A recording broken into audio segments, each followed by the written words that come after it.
舞台等电光昏暗，失败了一种电影，用冷水潮嘅草气口，用健康嘅方式唱出嚟凄凉和孤单。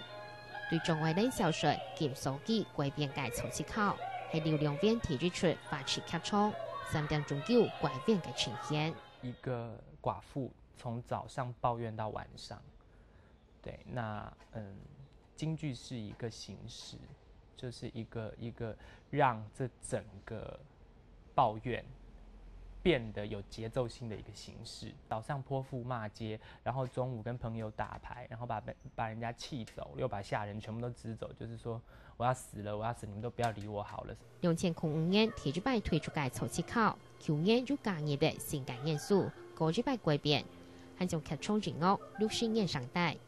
沿途流量片礼拜每日为了提出9届金曲奖，传统老艺术人物作品类。最佳展示剧中音奖，然后最佳跨界人物展示奖。音乐很重要啊，音乐就是尤其是以曹七巧这个戏为例，它其实就是节奏。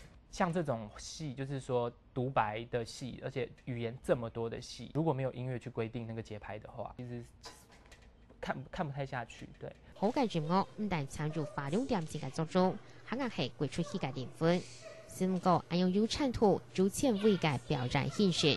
觀眾嘅反應也動無窮中。陳怡慧的音樂其實非常的就很現代樂派，這樣子，就是很多時候是無調的，就鋼琴彈鋼琴的，歌唱歌的，這樣兩條線這樣走，其實觀眾接收到的東西跟一般聽進去的時候是不一樣的。前來北京順派花旦各建教主唱，用劍橋到鋼琴，觀察掘出去，這段音樂呈現出很硬強嘅生命力和感染力。